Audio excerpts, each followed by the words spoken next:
الحمد لله الذي هدانا لهذا وما كنا لنهتدي لولا أن هدانا الله اللهم صل على محمد وبارك وسلم أما بعد.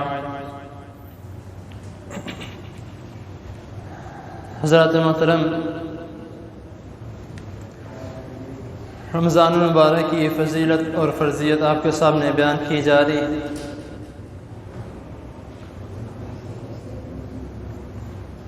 ویسے تو آپ سب کو علم ہے کہ میں اس آیت کا درس دے رہا تھا جس میں مریض اور مسافر کے لیے نماز اور روزے کی رخصت ہے. اگر روزہ نہ رکھے تو اس کے لیے بعد میں اس کی قضا دینا، اس کے بارے میں میں درس دے رہا تھا. تو اسی کے درمیان ایک چھوٹی بات اور میرے ذہن میں آئی کہ وہ بھی ساتھ ہی بیان کر دیا جائے. روزے کے متعلق، اس کے متعلق میرے سے سوال بھی پوچھا گیا تھا. میں نے سوچا یہ بھی ساتھ بیچ میں ایڈ کر لی جائے تو زیادہ بہتر ہے. اللہ آپ کے اور میرے علم میں اضافہ فرمائے اور ہمیں عمل کی توفیق عطا فرمائے. کہ سوال یہ تھا کہ اگر سحری کے وقت غسل فرض ہو تو پہلے غسل کیا جائے یا پہلے روزہ رکھا جائے.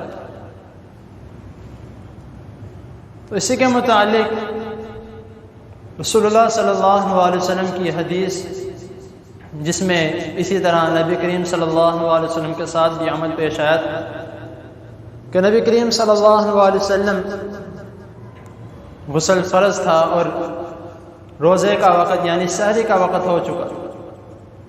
تو نبی کریم صلی اللہ علیہ وسلم نے پہلے وضو کیا، روزہ رکھ کے سحری رکھ کے بعد میں نبی کریم صلی اللہ علیہ وسلم نے غسل فرض. تو اب یہاں پہ یہ بھی ایک سوال اٹھتا ہے کہ اگر سحری میں ٹائم ہے اور آنکھ جلدی کھل گئی ہے تو پھر بھی وضو کر کے سحری کر لی جائے. اگر ٹائم ہے تو پھر غسل مکمل کر لیا جائے، ٹائم نہیں ہے تو پھر پہلے وضو کر لی جائے، پھر سحری رکھ کے پھر غسل کر لیا جائے.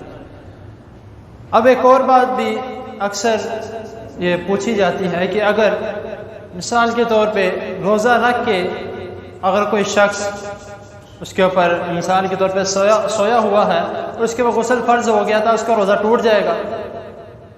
یہ سو کے اگر سویا ہوا ہے تب اس کے اوپر غسل فرض ہو گیا تب اس کا روزہ نہیں ٹوٹے گا. اگر خدا نہ خواستہ خود کوئی کچھ غلط کام کرتا ہے تو پھر ظاہری سی بات ہے اس کے اوپر اس کا کفارہ بھی دینا پڑے گا اور اس کے علاوہ اس کو اس کے بعد میں قضا بھی پوری کرنی پڑے گی. اور اسی طرح ایک صحابی کے بارے میں بھی آتا ہے جس کا کہ اگر میاں بیوی کے اوپر غسل فرض ہو جائے تو اس کے بارے میں، تو صحابی کے بارے میں آتا ہے کہ رسول اللہ صلی اللہ علیہ وسلم کے پاس تشریف لائے. غریب صحابہ تھے تو انہوں نے آ کے نبی کریم صلی اللہ علیہ وسلم کے سامنے اپنی یہ بات پیش کی کہ اسی طرح ہم میاں بیوی پر غسل فرض ہو گیا اور کہ آپ سمجھ گئے ہوں گے. تو نبی کریم صلی اللہ علیہ وسلم نے فرمایا کہ اگر اس طرح ہو چکا ہے تو ایک غلام آزاد کرایا جائے. وہ صحابی کہتا ہے کہ اللہ کے رسول صلی اللہ علیہ وسلم میری اتنی استطاعت نہیں ہے کہ میں ایک غلام آزاد کروں. تو نبی کریم صلی اللہ علیہ وسلم نے فرمایا پھر 2 مہینے کے متواتر روزے رکھے جائیں. تو پھر اس نے یہی بات عرض کی کہ اللہ کے رسول صلی اللہ علیہ وسلم میرے پاس 2 مہینے کے متواتر روزہ رکھنے کے لیے بھی کچھ نہیں ہے اور نہ میں اتنا رکھ سکتا ہوں، ہم بزرگ ہیں، بڑھاپے کو پہنچ گئے. تو نبی کریم صلی اللہ علیہ وسلم نے پھر فرمایا کہ پھر اس طرح کرو کہ 60 مسکینوں کو کھانا کھلاؤ، یعنی کہ 60 مسکینوں کو روزہ رکھوا لو. تو پھر اس نے یہی عرض کیا کہ اے اللہ کے رسول صلی اللہ علیہ وسلم میرے پاس کچھ بھی نہیں ہے، نہ میں پہلا کام کر سکتا ہوں، نہ دوسرا کر سکتا ہوں، نہ تیسرا کر سکتا ہوں. تو اتنی دیر میں ایک ٹوکری آ گئی جس میں کھجوریں تھیں. تو نبی کریم صلی اللہ علیہ وسلم نے پھر فرمایا کہ یہ ٹوکرا لے جاؤ تو جا کے اپنے محلے میں یا جہاں پہ بھی تم رہتے ہو وہاں جا کے جو وہاں کے غریب ہیں ان لوگوں کو دے دو. تو پھر وہ جو صحابی تھا وہ کہتا ہے اللہ کے رسول صلی اللہ علیہ وسلم جس جگہ پہ میں رہتا ہوں اس جگہ پہ مجھ سے غریب اور کوئی بھی نہیں ہے. تو نبی کریم صلی اللہ علیہ وسلم حدیث میں آتا ہے کہ آپ مسکرائے، ایسا مسکرائے کہ آپ کے دانت مبارک نظر آنے لگ گئے. تو پھر آپ صلی اللہ علیہ وسلم نے فرمایا کہ جاؤ اس کو تم اور تمہارے گھر والے کھا لو. تو اسی لیے ہمیں کوشش کرنی چاہیے، خاص طور پر جو معذرت کے ساتھ نیا جوڑا ہے، جو نئی جنریشن ہے، اس کو خیال رکھنا چاہیے.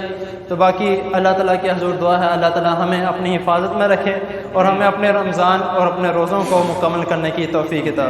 جزاک اللہ.